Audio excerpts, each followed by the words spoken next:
Hello, my name is Catherine Moore, social worker, mom, coffee lover, and founder of Social Workers Rise, where we inspire social workers to connect, expand their knowledge, and change more lives than they ever thought possible. I'm so excited you found my podcast. We will talk everything social work on every level from micro to macro. We will hear the stories of social workers who are doing big things, learn new skills, and most importantly, give you actionable steps to make a difference today. Let's go.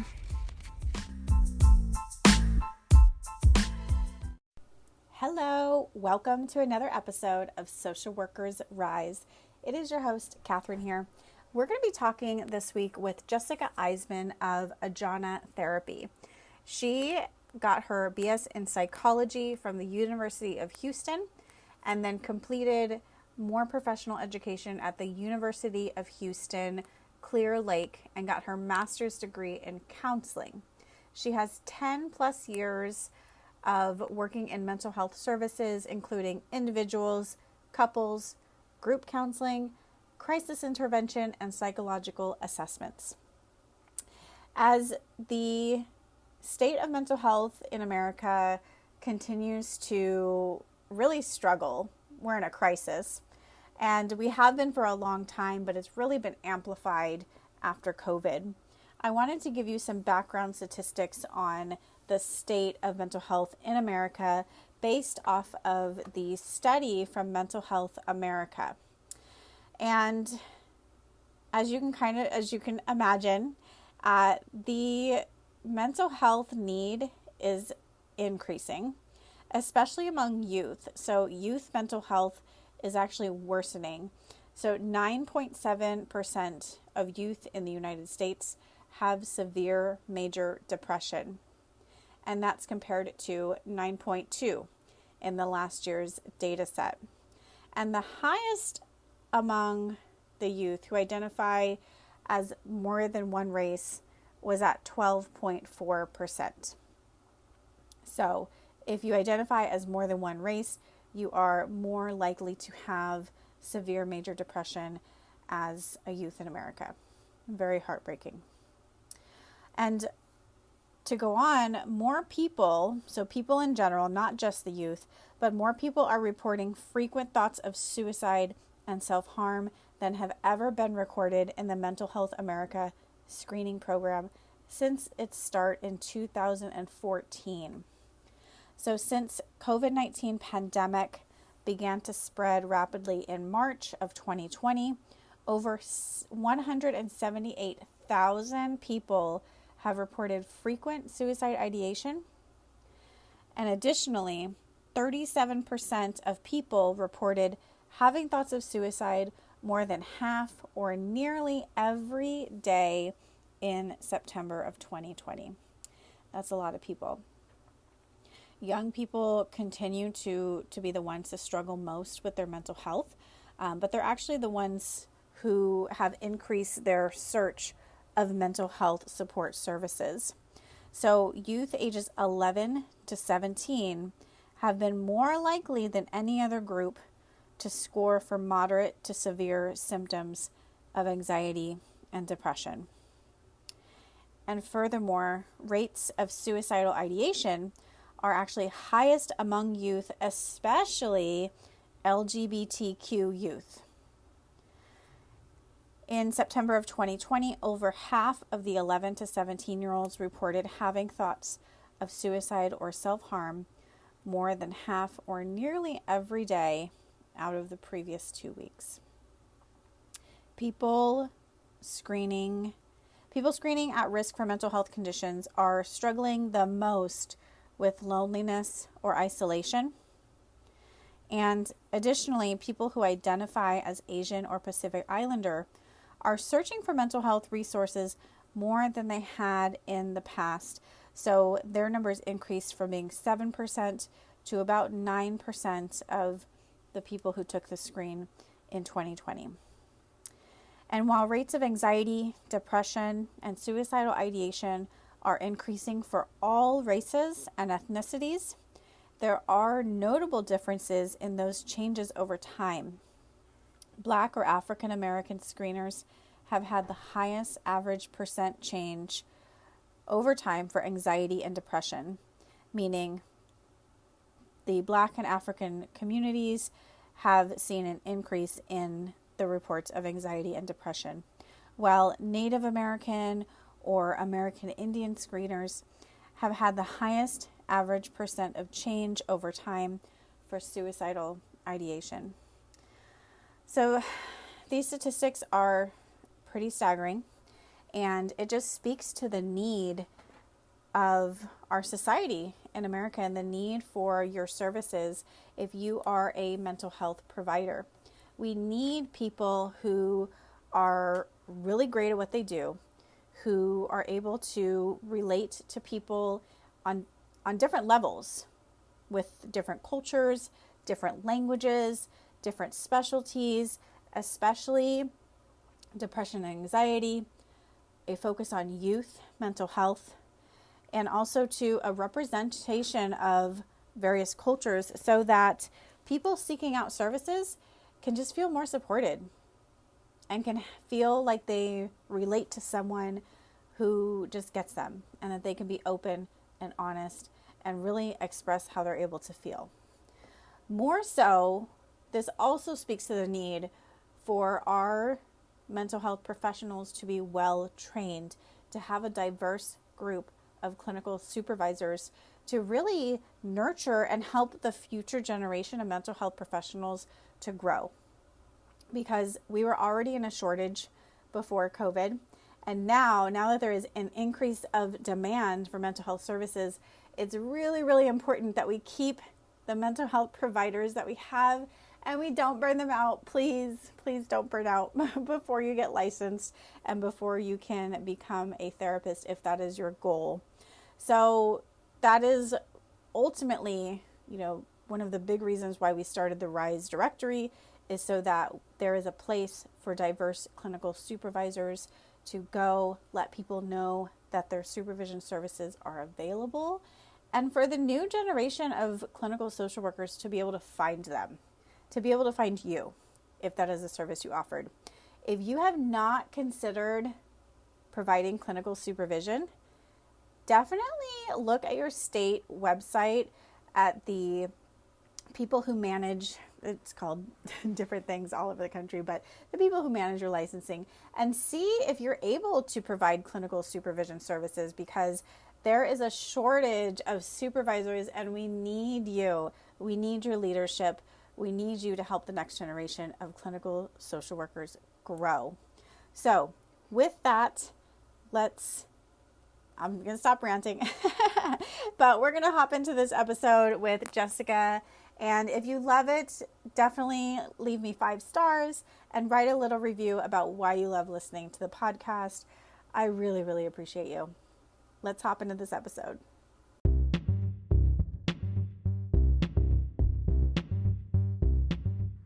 This episode is proudly brought to you by the RISE Directory, a national directory of clinical supervisors who are dedicated to helping the next generation of clinical social workers grow in their clinical skills. The link is in the show notes. Check it out and tell every clinical supervisor you know about this directory. Hi, Jessica. Hey, how are you? I'm great. Welcome to the Social Workers Rise podcast. I'm so excited to talk with you today. Yeah, me too. Yeah. So if y'all don't know Jessica Eisman, she is just a wealth of knowledge. So she is the founder and clinical director of the Ajana, is that how you pronounce it? Ajana, Ajana Therapy and Clinical Services, and she specializes in working with professionals who are struggling with symptoms of trauma, anxiety, depression, and life transitions, which, oh my gosh, is all of us this past year and a half. Exactly. Yes, I think everybody falls in that category. You're absolutely right. Yeah, exactly. So thank you so much for being here. I first came across you because I don't even know where I saw it. It was probably on Instagram because I'm on there way too much. Um, about your blog, about how the commercialization of mental health impacts independent private practices. And I just thought, like, wow, this is exactly what I have kind of been seeing, sort of, because I'm on the outside. I haven't quite jumped into a commercial mental health agency, but I could definitely see how, it's mental health is almost being Uberized Mm-hmm. into just, these apps. And I'm thinking, is it good? Is it bad? It's probably a little bit of both. But I really just wanted to hear, about you. So tell us, first, how did you come to be a therapist? Like, what do you do right now? And then how did this article or idea come up for you? Yeah. So I have an interesting kind of story. I've been probably practicing for about 13 years now. But the first place I worked right out of grad school was actually shut down by the FBI within 6 months. So that could also be like its own podcast, probably in Yeah, what general. the heck? Obviously, I'm not guilty or it didn't have anything to do with it, or I wouldn't be here. But yeah, it was there was like a whole Medicare Medicaid fraud that was happening in this like partial hospitalization that I worked. But I was kind of like thrown in with like really psychotic and aggressive individuals.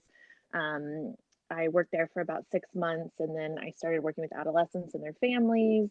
I worked in private practice, and then a huge portion of my work is I worked for Baylor College of Medicine in Houston through the Harris County community mental health settings. And so we saw like 13 patients a day on our schedule in an 8-hour shift. Ugh. And yeah, those in community health are probably, knowing what I mean. Luckily, not all 13 of them always showed up every day, but still, it was still just, a lot. And got to see a lot of like range of diagnoses and saw a lot of people who were low income, no income, homeless.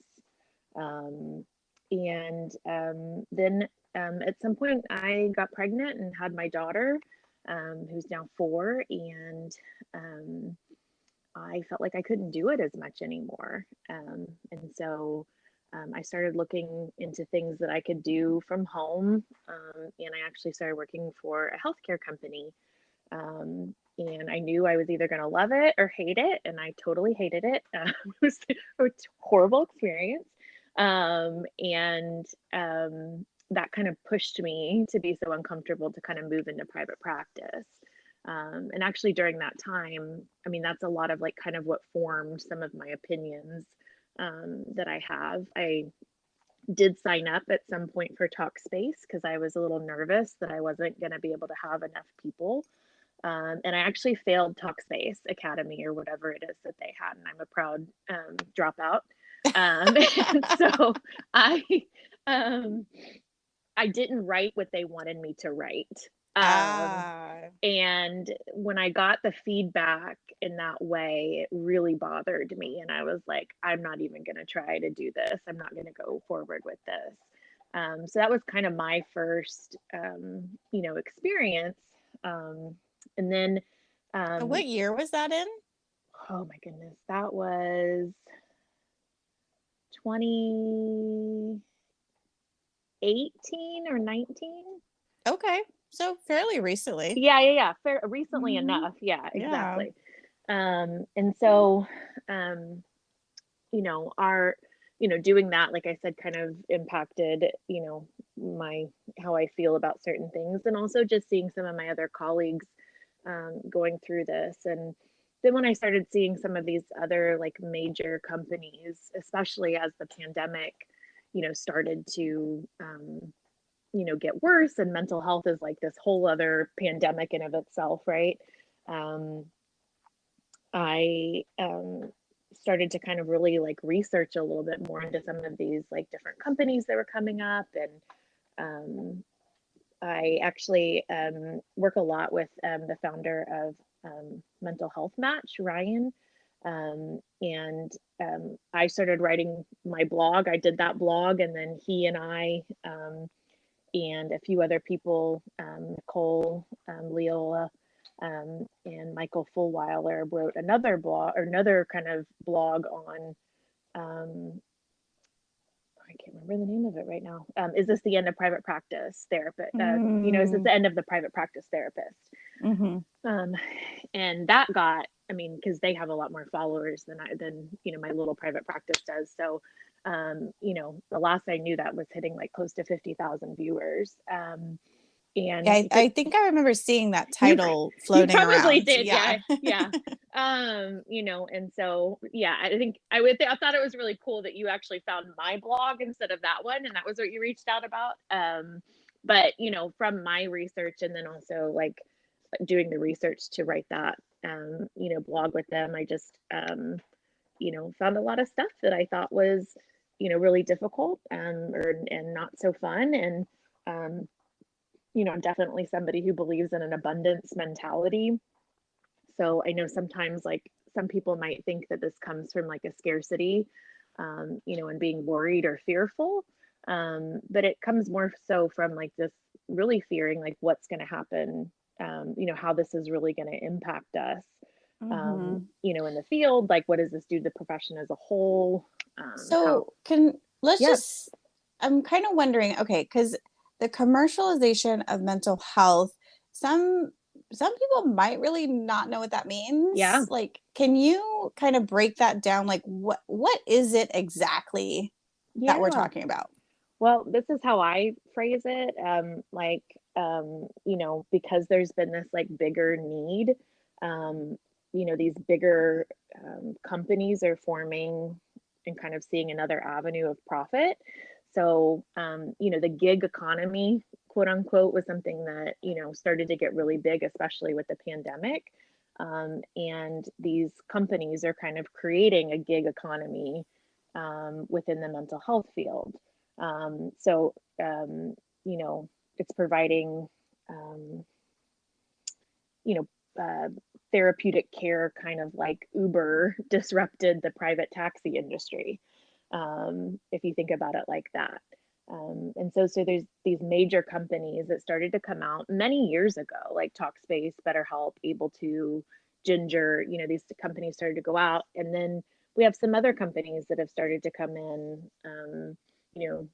Headway, Alma, which is a different set of things, and I can talk more about that if you want. But now even CVS and Amazon are getting in on the action. So it's becoming this kind of gig, that's sometimes, I think, scaring, especially newer clinicians, from maybe going into their own practice or joining a practice, because it creates kind of this fear that we're not going to be able to do it without this like huge organization. I see. Yeah, I've read a recent statistic that the majority of therapists are within private practices. So there's not an Amazon of therapy, right? Mm, They're all mom and pop shops. Well, mm-hmm. not all of them, but a lot of them, most of them are mom and pop shops. So it'll be interesting to kind of see how this impacts us, over the next 5-10 years. Is there going to be one company Mm-hmm. that kind of overcomes, or is the Amazon or the Uber of therapy, which is, Yeah. I'm like, good and bad, because it's good because people everywhere are in need of therapeutic support, and Mm-hmm. a lot of people don't know where to go or how to find it or how to get matched with somebody. We know that because we're in the space and we know all the Absolutely. different platforms, but the general population, there's a lot of work to be done there. Which, in that sense, I'm grateful that companies like Amazon are bringing this to the forefront and saying, hey, it's okay. We offer this service, and it normalizes it. Yes. But also, the other word might be commercialize it. Right. And then there's the other flip side, is that I've seen some of these companies hire life coaches. Mm-hmm. I shit you not, they hire life coaches who have Yes. been through like a certificate program. Oh my Yeah. And have like portrayed them as like therapists. Yeah. Yes. I'm like, Um, no, you got, and it's because they're tech people, yep. they're business minded tech people. They don't understand the difference. Absolutely. Absolutely. And in some ways, that's really good or helpful. I think like companies like Headway, and Alma, are kind of doing something where they are helping therapists, get more income if they use, insurance. And also, like, why are the insurance companies not directly negotiating with us? Because meanwhile, this business is making billions and billions and getting all of this, funding toward it, which could go just directly into mental health. Exactly. Exactly. That's my other beef with this is that these companies are making billions of dollars off of the backs of therapists and who are making, I don't know, I've seen 30 to $90 an hour, Hmm. but they're making billions in profit. And that just goes to some, wherever they put it, but it's not back into our mental health professionals. It's not back into our training. It's not back into the populations who really need it. It's not back into, the systematic issues that cause all of Yeah, these a lot of the mental health problems that absolutely. we see. Maybe, maybe they do. I know there is some giving, but I I have a problem with that also. Yeah, I haven't quite seen that yet. Um, and I think it just kind of takes away from the profession kind of as a whole, right? Like, these commercialized companies are luring therapists, to come to them with bigger paychecks, less administrative work, flexible schedules. But there's also a lot of, restrictions on, like, amount of words that you're allowed to use. The pay is very minimal. I've seen like $25 an hour. um, the, confidentiality of clients is being, extorted, and, it's not being held to be confidential. Mm. um, so there's a lot of things that are a big problem with this. And that makes sense because as I have the podcast, I'm learning a little bit about marketing. It makes sense because they're going to look at, okay, who is coming to our company? What mental health issues do they have? And how can we further target that? Like, Hmm. how can we further target moms with anxiety who shop at Target? Hmm. Absolutely. And Yeah, they have the money to do that. Meanwhile, like, exactly.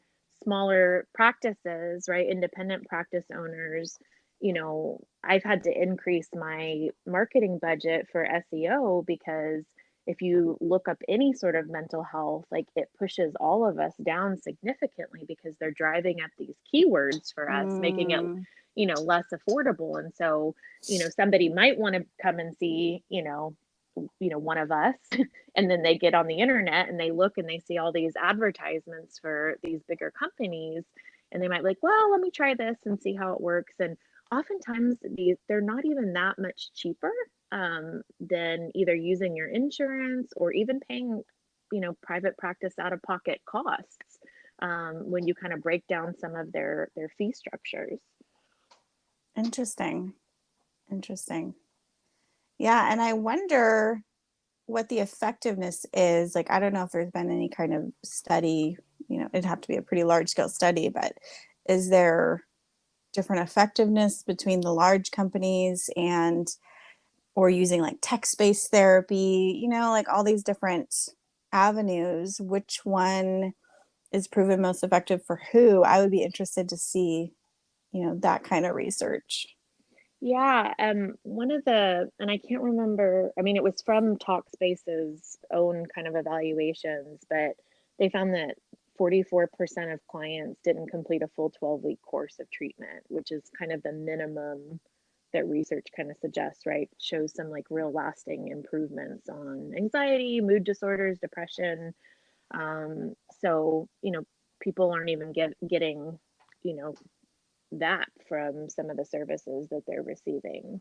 Mm-hmm. And I have read some other research too that talks about how, really at this point, text therapy isn't empirically supported, especially when you're being able, like when you're giving minimum amounts and you actually get docked in pay, or if you go over what you're allowed to say to the client. Mm-hmm. Right. And that just, I don't know, text messages can be misconstrued so many Yes. ways. Yes. I mean, even for me, depending on my mood, Absolutely. I will interpret it in different ways. Yes. If if I'm pissed off and you just say, okay, I'll be like, oh, well, she's Right. just okay. Right. Or heaven forbid, just K, right? Because then it's Right? like, oh, okay, can't even spell the whole word out, like can't even use the O. Yeah, exactly. But if I'm in a happy mood, I'll be like, oh, okay, whatever. Yeah, absolutely. Yeah, So there's yeah, there's so much that's missing. I could see maybe if you're doing text therapy as an intro to kind of like get them in, be like, hey, it's a real person here. Let me call you, or let's hop on the yes, Zoom call real fast. yeah, yeah. But not for a whole therapy. Yeah, so much gets missed. And even, yeah, I mean, I think like a supplement to might not necessarily be the worst, right? Like technology is shifting Mm-hmm. and changing, like most, I think millennials and whatever the generation is after that, is, I think texting is like a huge part of how they communicate, right? Um, Mm-hmm. and so, I think some aspects of that can be good, but not being kind of all or most, or like I said, having to be like restricted in that way. Because you think about it, like a lot of people come to therapy to these places for the first time, and if that their experience isn't great, right? If they're superficially engaging with a therapist who's Mm-hmm. not a good fit for them, like they're gonna quit, Yep. right? And they're gonna think that that's what therapy is, and it might take a while. I hear stories a lot from people who tried those things, and it takes them a while to come back, and try somebody else. Mm-hmm. Yep, it's true. I've heard multiple stories from people who say, I've tried therapy, but I think my therapist traumatized me further. Mm, mm-hmm. And I'm like, oh, well, that's just not a good fit for you. Like, please try it again. But it's hard because it's such especially right now. I mean, just within the past week, I spoke with someone. She said, yeah, I tried to find a therapist, and my insurance sent me a list of 12 therapists who accept my insurance, but they either didn't call me back or they were full. Yeah. And I'm like, oh, I'm so sorry. Like that. And that's frustrating. I mean, you have this either depression or anxiety, whatever it is that you're suffering from, and you're trying to find help, and making 12 phone calls just Yeah. to, When you I don't mean, have the motivation to. how discouraging is that? Yeah, oh no, absolutely, right? That um and not therapists not calling back. And I know that we're all like super busy, um, you know, um, but I think it's still good to try to call somebody back. Um, Definitely. and Yeah. and that's the thing too, is in some of the things that I was looking at, or what my experience has been with, insurance companies too, is that they're actually not, um, they put limits on like how many people that they're going to put within a certain zip code, or city, or so they're actually limiting sometimes. And like I said, I think Alma and Headway are trying to help in that, as they're like, getting people through a lot sooner, like they're getting a lot more people, but they've negotiated that with them so that they can get a higher rate, right? And get people in quicker. And it goes back to like my comment earlier, like, why can't the insurance company just do that with us directly? Mm-hmm. Yep. It's so true. So you end your blog on kind of a somber note. Mm, So gone will be the days where a hopeful new therapist will be able to dream of hanging a shingle, and instead will graduate to work in a factory for mental health. Is that really how how you feel, Jessica? Is that what we have to look forward to? I mean, I don't want to be, naive, but I also kind of want to see both sides. Yeah, no, absolutely. I think I think at the time when I was writing the blog, I was having one of those moments where I was a little worried. Um, I think that I think like I said, I think, as therapists, I don't know about you, but like, we're brought in and told immediately like that we're not in this field to make money. We're shamed a lot of times if we do attempt to make money, or if we Mm-hmm. are private pay. And so a lot of us come in thinking like we're not allowed to make money. It's scary to be on your own in private practice, like, or there's not a whole lot of stability in that, especially with all of these newer companies and the way that they're luring kind of people in of like, hey, look, like you can make your own schedule, and things will be flexible, and like we don't have to do the paperwork, and so that sounds really good. And then you get in there, right? And so I can see a lot of people, potentially like younger generations, going into this and not recognizing, or not even maybe knowing how to find a local group private practice to kind of start yourself out with, or somebody to be able to mentor them into learning how to build a private practice, or what are the other options that they have out in the community. That's a good point. How would someone find a private practice to start out with? You know, um, One of the cool things that we found when we were looking through, it's funny because I just happened to find it. There is a Facebook group actually called, um, my computer's being slow, but I want to give you all the name. But it's by Lisa Lovelace, I believe. Mm-hmm. And she actually has a Facebook group that she started, um, in um, that she wanted to. Um, it's like therapists who are looking to join a group private practice, Oh, okay. and there's like many exclamation points after it. Um, and she has started that group, and I thought that was such a neat thing that happened like right, as I was like writing that other article. Yeah, therapists looking to join a group practice with three exclamation points after. Um, and I think that's a really good way, like the fact that she started that and it's becoming a little bit more popular, because there's a lot of therapists who are in there that are either looking for a job, or they are actively recruiting. And a lot of people, a lot of group private practices right now are looking for people because they're so busy. Yes. Yes, I've heard that too. That's Yeah. awesome. And the link for that is in the show notes, the Facebook link.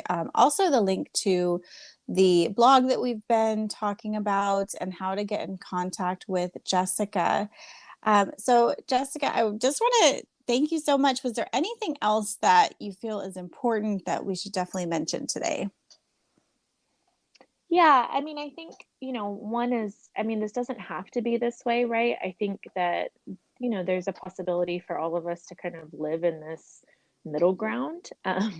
And, potentially these other companies can happen. And also, like, I think we just need to be really cautious, and attempt to try to build our own like professional communities, and, grow clinicians so that they know that they have these different opportunities.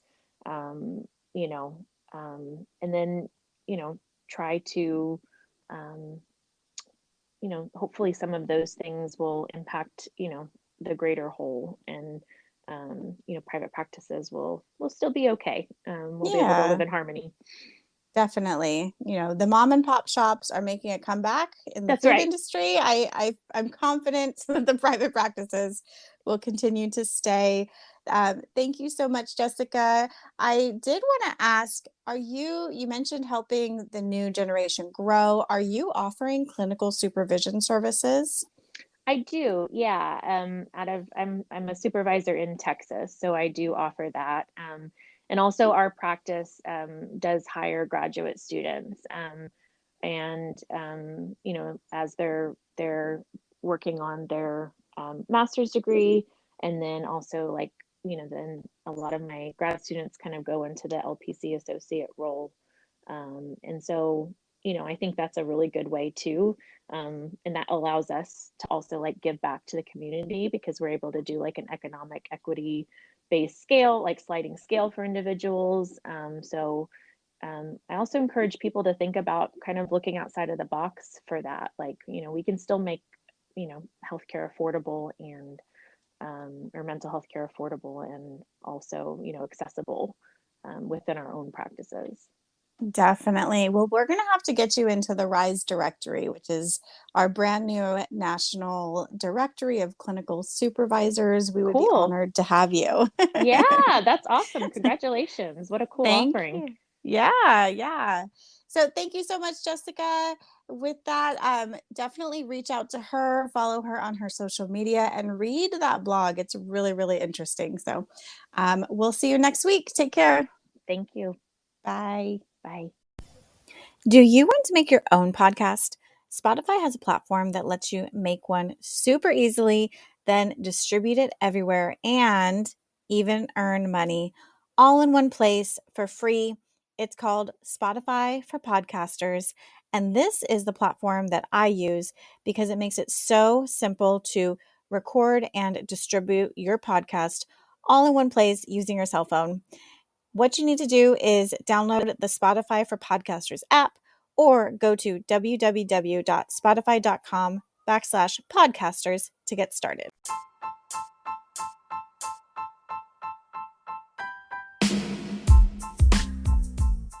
Thank you for joining us on another episode of Social Workers Rise.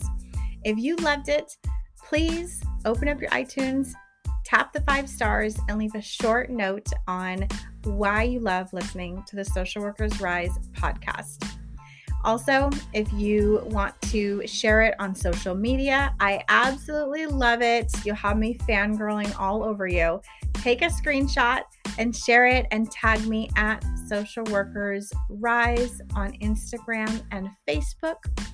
Lastly, just want to leave a little bit of legal disclosure here that the information, opinions, and recommendations presented in the Social Workers Rise podcast are for general information only, and any reliance on the information provided in this podcast is done so at your own risk. This podcast should not be used in place of professional advice, therapy, or clinical supervision. And with that, my friends, I'll talk to you next week.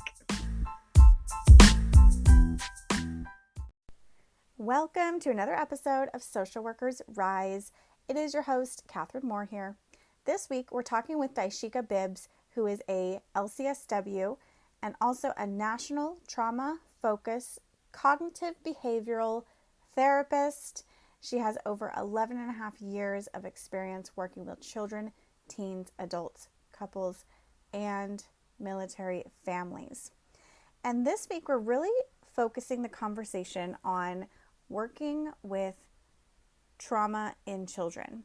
And specifically, how do we take care of ourselves when we're working with people who have experienced trauma? Before we even start this conversation, I feel like it's important that we first explore a little bit about what exactly are we talking about when we're referring to trauma. So the most comprehensive study was the ACE study, ACE, Adverse Childhood Experiences. And these are potentially traumatic events that occur in childhood from 0 to 17 years old. For example, we're talking about events where the child is experiencing violence, abuse, or neglect. They're witnessing this either in their home or their community. They may have a family member who has attempted or died by suicide.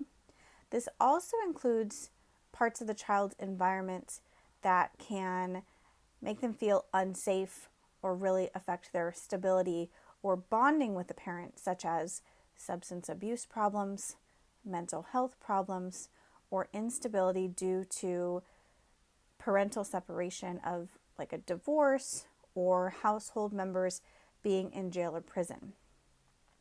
So ACEs are actually linked to chronic health problems, mental illness, and substance use problems in adulthood. And it can also negatively impact education, job opportunities, and earning potential. So these are really, really instrumental in our foundation, in how we're raised, and also too how we live out in adulthood. So I did some further digging and I wanted to know, how common is this? It turns out it is pretty common. About 61% of adults surveyed across the United States reported that they have experienced at least one type of ACE. And 1 in 6 of those people reported that they had experienced 4 or more. However, here's the kicker part and why it is so applicable to us as social workers, is that there was a study done that social workers are significantly more likely than the average person to report at least one ACE or adverse childhood experience. So 61% of the general population, and this study found that 79% of students actually reported of social work students reported at least one ACE, while 42% reported 4 or more, and almost 1/4 reporting 6 or more ACEs in their childhood. So this is really significant because people in our field a lot of us have these experiences that were harmful or possibly traumatic, right? And it made us who we are, for better or worse. And a lot of us are motivated by some of these experiences to go into the field of social work. And that's actually in the study too. I put all these links and sites in the show notes for you if you want to learn more. But it's really significant because when we have a population of social workers or any mental health professional really who has experienced a high amount of ACEs in their life, it really places us at an increased need to process our own experiences through therapy or through clinical supervision or both, really just to ensure our own mental wellness and to reduce any kind of interference that we may have when encountering people in similar situations that we experienced, because we don't want countertransference to become a problem in our work or even harmful for our clients. So that is a little bit of background about what specifically we're talking about when we're talking about trauma, a little bit of the prevalence and why it is so important as social workers that we are talking about this and acknowledging this high rate of ACEs that we have within our industry, that it can really be our strength, but we need to first acknowledge it, be aware, and actively work to process, our own experiences so that we can fully show up for our clients. So with that, let's hop into this episode.